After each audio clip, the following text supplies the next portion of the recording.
네, 오늘 전태스크 큐시트 보시는 대로 이렇게 꽉 채워졌는데요. 지금부터 하나하나 짚어보겠습니다. 오늘은 먼저 핵 추진 잠수함 도입 가능성부터 따져보겠습니다. 오늘 아침 한 일간지가 한국과 미국 양국이 한국의 핵 추진 잠수함 보유에 대해 원칙적으로 합의했다 이렇게 보도했는데요. 취재기자 연결합니다. 김철웅 기자. 네, 국회입니다. 네, 마침 조금 전 국회 국방위에 송영무 국방장관 출석했던데 핵 추진 잠수함 보유 가능성 언급 있었습니까? 네, 사실 이 핵 추진 잠수함 도입에 불을 지핀 건 송영무 국방부 장관의 발언이었습니다. 지난 7월 말 송 장관은 국회에 출석해 핵 추진 잠수함을 검토할 준비가 돼 있다고 말했습니다. 하지만 이번엔 이와 관련된 구체적인 언급이 없었습니다. 다만 송 장관은 한미가 핵 잠수함 도입에 합의했다는 보도와 관련해 오보인 것 같다며 더 얘기는 안 하겠다고 말했습니다. 앞서 청와대도 관련 보도의 사실이 아니라고 밝히기도 했습니다. 이 같은 정부의 부인에도 핵 추진 잠수함이 계속 거론되는 이유는 기존 잠수함에 비해 월등한 군사적 가치 때문입니다. 북한이 잠수함 발사 탄도미사일 SLBM 개발에 사실상 성공한 상황에서 핵 추진 잠수함은 유일한 대응책이라는 분석이 나옵니다. 이런 사정을 아는 문 대통령 역시 후보 시절 우리나라도 핵 추진 잠수함이 필요한 시대가 됐다며 미국과 관련 논의를 하겠다고 밝힌 바 있습니다. 우리 정부 입장에선 한 달 전 한미 정상간 합의를 통해 미사일 탄두 중량 제한을 해제하는 데 이어 핵 추진 잠수함을 거론하기가 부담스럽기도 합니다. 하지만 북한의 미사일 도발이 이어진다면 핵 추진 잠수함 도입론은 더욱 힘을 받을 것으로 보입니다. 지금까지 국회에서 전해드렸습니다. 예, 첫 번째 주제 역시 한반도 안보 문제입니다. 어디로 튈지 모르는 북한의 김정은, 또 만만치 않은 미국의 도널드 트럼프 대통령. 닮은 듯 다른 두 사람의 신경전에 주변 국가들도 촉각을 곤두세우고 있는데요. 자, 국제적 압박에도 아랑곳하지 않는 북한의 도발에 이번엔 트럼프 미 대통령이 포문을 열었습니다. 자세한 얘기 나눠보겠습니다. 신인규 자주국방 네트워크 대표 나오셨습니다. 어서 오십시오. 자, 노은지 기자. 이 문제부터 한번 짚고 넘어가야 될 것 같은데 트럼프 미국 대통령 포문을 열었습니다. 바로 유엔 총회 기조연설이었는데 어떤 내용들이었습니까? 네, 우리 시각으로 어젯밤 11시에 열린 미국 트럼프 대통령의 유엔 총회 첫 기조연설 자리 발언인데요. 세계 최대 다자외교 무대로 볼 수 있는 이 자리에서 트럼프 미 대통령은 북한을 파괴할 수밖에 없다는 초강력 메시지를 던졌습니다. 어떤 전후 배경이 있었는지 트럼프 대통령의 얘기를 직접 들어보시죠. The United States has great strength and patience, but if it is forced to defend itself or its allies, we will have no choice but to totally destroy North Korea.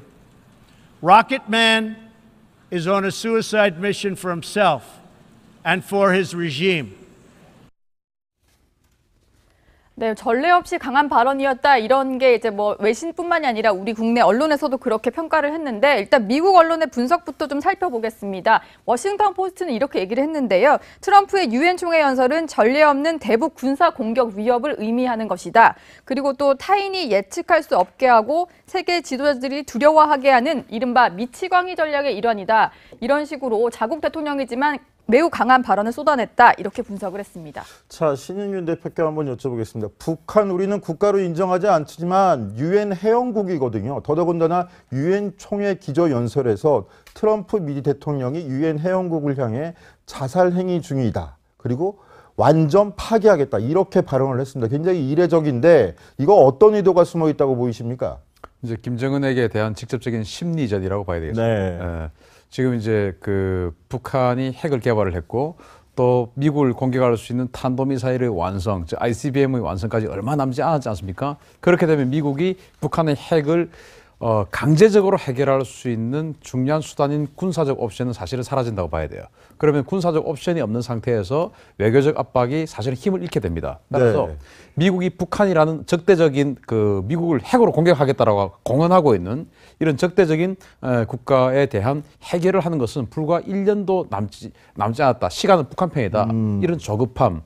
그러면 이제 북한 지도자인 김정은이 사실은 TV 다 켜놓고 보지 않습니까? 네, 그러면은 네. 김정은은 자신이 살기 위해서 또 자신의 정권을 종신 보장받고 또 그 정권을 세습하기 위해서 지금 이 핵을 개발했는데 이 핵으로 인해서 자기가 죽을 수 있는 상황이 된다면 과연 이 핵이 무슨 가치가 있을까라고 하는 원천적인 고민에 빠질 수 있게 될 거 아니겠습니까? 네. 그런 심리전을 북한 김정은에게 직접 하는 것이다. 그래서 오늘 이 트럼프 대통령의 발언을 보면 완전 파괴라는 단어가 네, 네, 있고 그렇죠. 그 외에 김정은에게 주는 직접적인 압박이 뭐냐면 자신과 자신의 정권에 대한 자살행위다라고 얘기했거든요.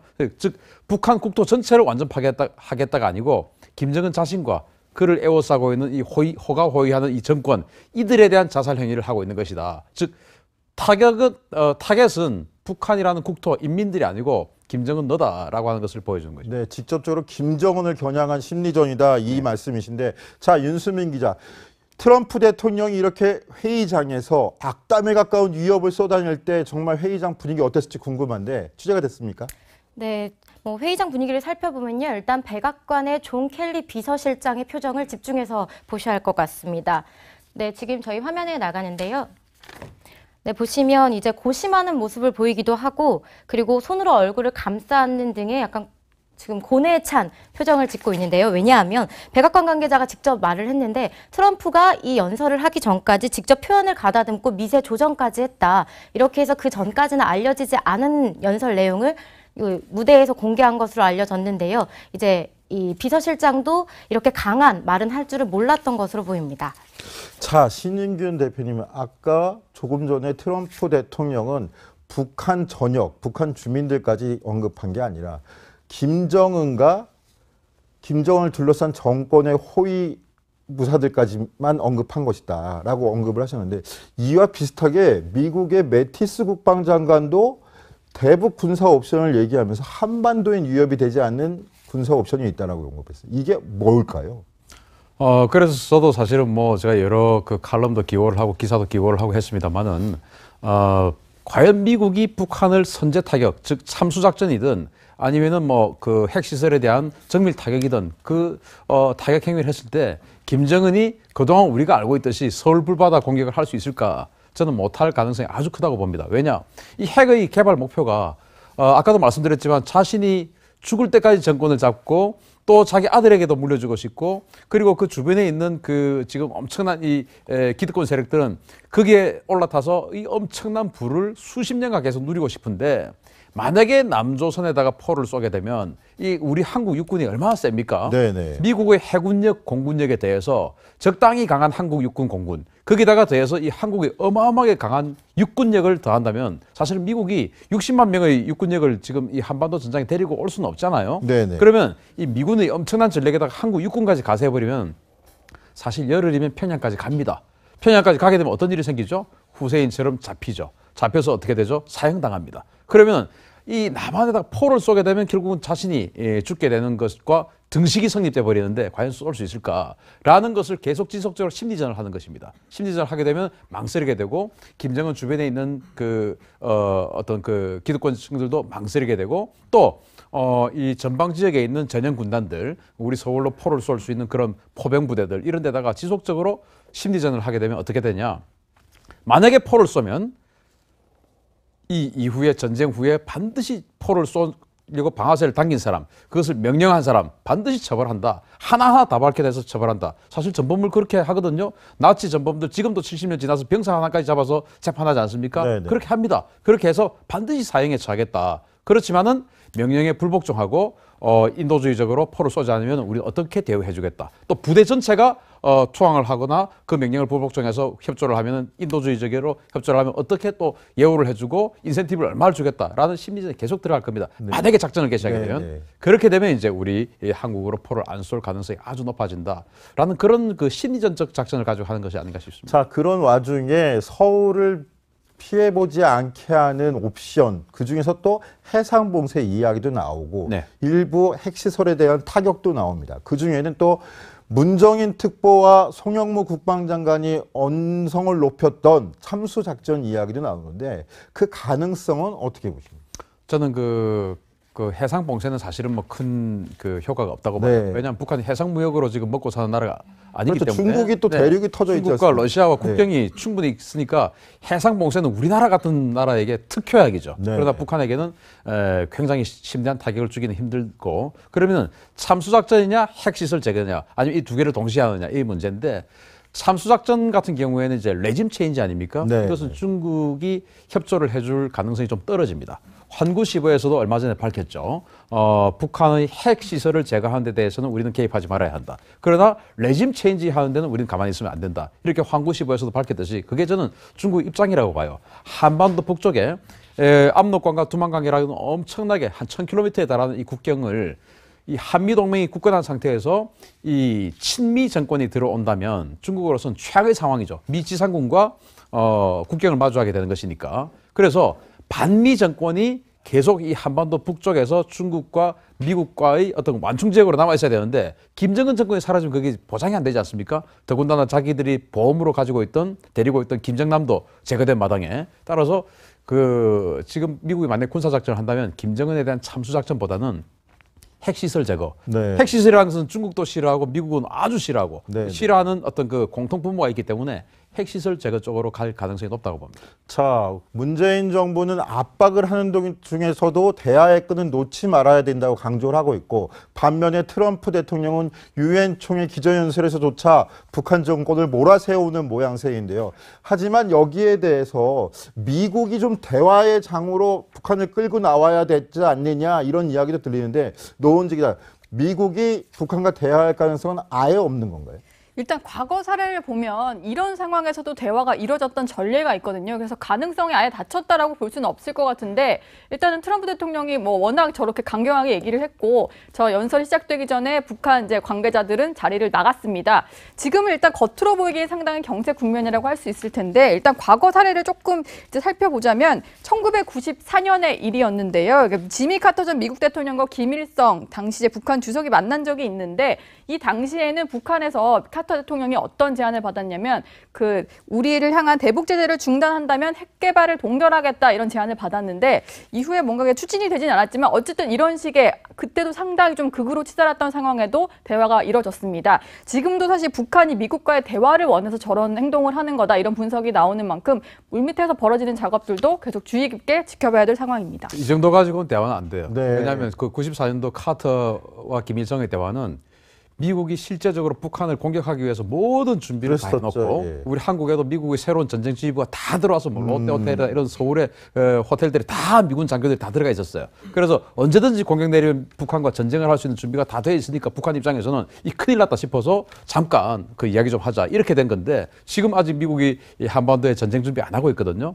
지금은 항공모함이 한 3척이 지금 오고 있고 이렇게 모든 그 세팅이 다 되고 정말로 누가 봐도 이 트럼프의 발언이 이 어떤 그 협박성 발언이 아니고 정말 하겠구나라고 느껴질 때 아마 북한이 대화에 나설 것 같습니다. 자, 그러면은 지금 마침 94년도 이야기를 하시고 전쟁 대비를 해야 된다 그때 그런 분위기가 있었다라고 말씀하셨는데 그 부분에 대해서 전략 배치 한번 문제를 따져볼게요. 오늘 조금 전에도 저희가 보도를 해드렸지만 앞서서 한 일간지가 한미 양국이 한국의 정부가 핵 추진 잠수함을 도입하는 것에 대해서 사실상 합의했다고 보도를 했습니다. 이 핵 추진 잠수함 문제 따져보고 싶은데 이게 우리 전략을 향상시키는데 큰 도움이 되는 전력입니까? 일단 그 북한이 북극성 미사일이라고 하는 그 SLBM 잠수함 발사 탄도 미사일 지금 개발 완성 직전 단계에 있지 않습니까? 네네. 그리고 이제 그 북극성 미사일을 운용하는 3,000톤급 잠수함도 지금 만들고 있지요.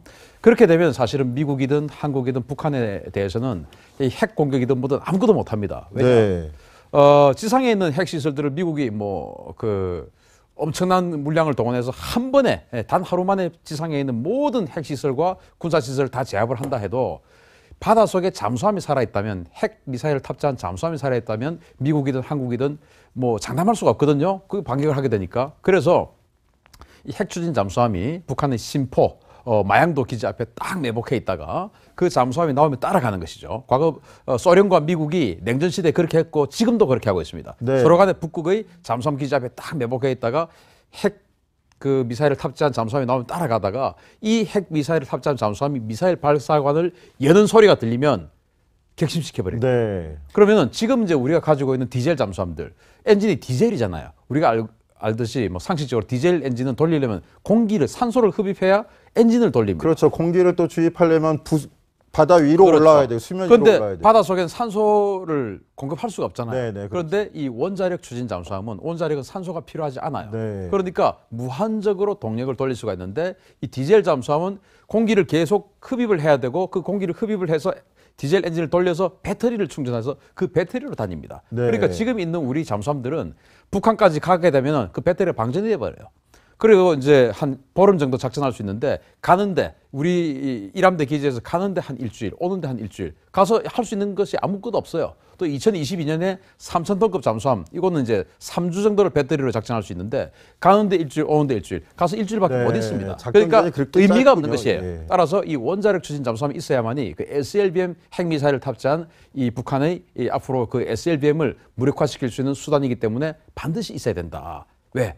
북한의 핵은 현실화됐으니까. 네, 그렇군요. 자, 그런데 저희 따지고 보니까 문재인 정부랑 노무현 정부가 참 공통점이 많은 것 같아요. 노은지 기자, 이 핵 추진 잠수함 사실은 노무현 정부 때부터 추진됐던 일이라고요. 네, 그렇습니다. 2003년에 노무현 정부가 비밀리에 추진을 하다가 그 당시에 공개가 된 적이 있는데 2003년에 이른바 362 사업이라고 불리던 겁니다. 왜냐하면 2003년 6월 2일에 노무현 그 당시 대통령에게 보고가 됐던 사업이라서 그런데 또 공교롭게 그 당시에 이 실무 작업을 지휘했던 게 송영무 국방장관인데 당시에는 해군본부의 기획관리 참모부장이었습니다. 그래서 추진을 했던 거고요. 2003년에 일단 계획을 세워서 2007년에 건조에 착수하면은 2020년까지 그러니까 3번함까지 실전 배치하겠다 이런 계획이었는데 실제로 성사는 되지 못했고요.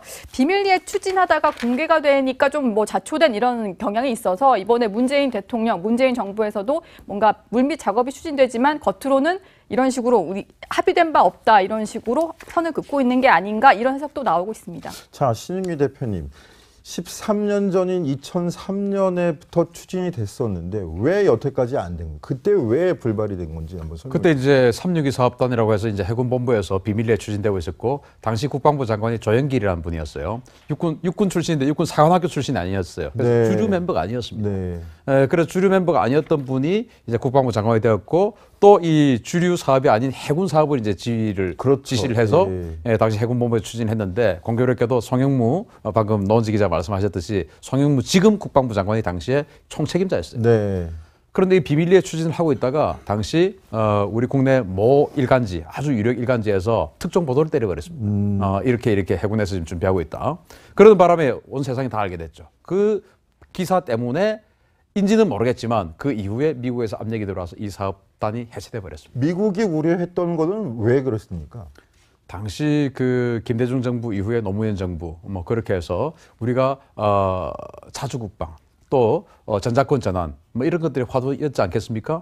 미국의 통제력을 벗어나려고 노력하는 한국이 강력한 군사력을 가지게 되면 이것은 미국의 국익에 저해 요소가 될 수 있는 가능성이 있다. 뭐 이런 판단을 했겠죠. 자, 그런 배경을 저희가 한번 더 짚어봐야 될 것 같은데, 자, 윤수민 기자, 어찌됐건 간에 핵 추진 잠수함 도입한다, 이 계획이 있다, 일간지 보도가 나왔는데 여기에 대해서 청와대 입장은 어떻게 나왔습니까? 청와대는 완전 협의가 되지 않았다면서 강력 부인했는데요.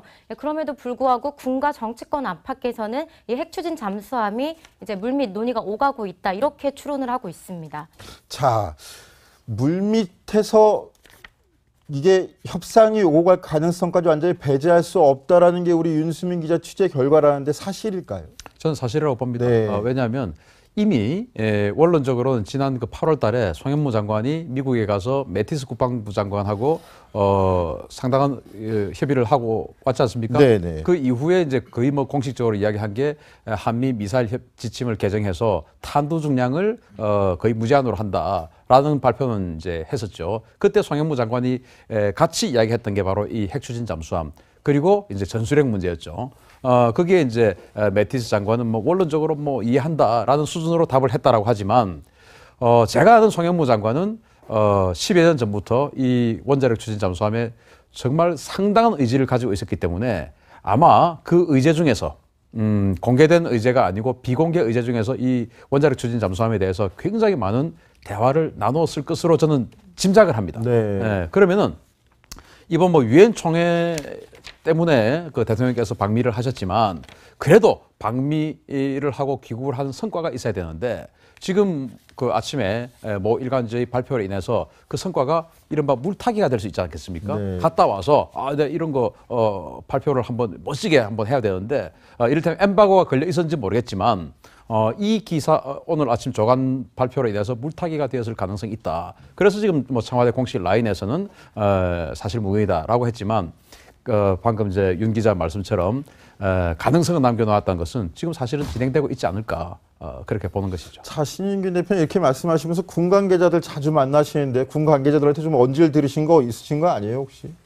뭐 언질은 하지 않습니다. 왜냐하면 상당한 보안이니까. 그렇지만 네. 분위기는 느낄 수 있는데 그 분위기는 정말 이번에야말로 원자력 추진 잠수함을 꼭 가야 한다라는 의지는 볼 수 있었고 또 2003년도에는 북한의 위협이 이 정도가 아니었습니다. 네. SLBM이라는 건 상상도 못하던 시절이었고 단지 핵 개발하고 있다. 이 정도 수준이었는데 지금은 SLBM이 현실화되었고 곧 눈앞에 나타날 건데 그걸 지금도 안 하고 있다. 이것은 맞지 않다라는 의지가 있고 또 미국의 이익과도 관계가 있어요. 왜냐?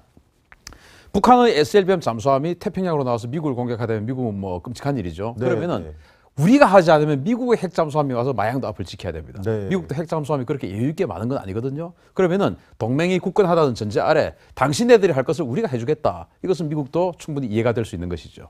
네, 알겠습니다. 자, 이런 남과 미국의 군사적 압박이 김정은한테 어느 정도 압박이 될지 그것도 좀 궁금한데, 자, 실제적으로 외교적인 성과로 인해서 김정은이 압박받을 만한 일이 지금 국제사회에서 이루어지고 있다라는 이야기가 있는데요. 윤수미 기자 어떤 이야기입니까? 네, 6차 핵실험 이후에 이제 북한의 입지가 날이 갈수록 줄어들고 있는데요. 네, 외교 관계를 맺은 중남미 국가부터 북한 대사들을 잇따라 추방을 하고 있습니다. 네, 앞서 멕시코와 페루, 쿠웨이트 등도 북한 대사에게 자국을 떠날 걸 통보했고요. 그리고 이제 스페인, 유럽에 있는 스페인까지도 통보를 한 상태인데요. 먼저 페루에서 추방 통보를 받은 김학철 페루 주재 북한 대사의 모습부터 들어보시겠습니다. La medida bilateral y diplomática tomada ayer por el gobierno peruano carece de la razón jurídica y moral y no ayuda en nada para la paz y seguridad del mundo y al contrario constituye el hecho que echa la gasolina al fuego. 예, 북한이 지금 군사적 외교적으로 상당히 또 압박 책임을 느끼고 있을 텐데요. 북한 문제가 유엔 총회의 주요 이슈가 된 지금의 상황을 빗대보더라도 한반도 안보 상황 굉장히 좀 중요한 시기인 것 같습니다. 정확한 진단 보탬이 되도록 꼼꼼히 취재해서 전해드리겠습니다.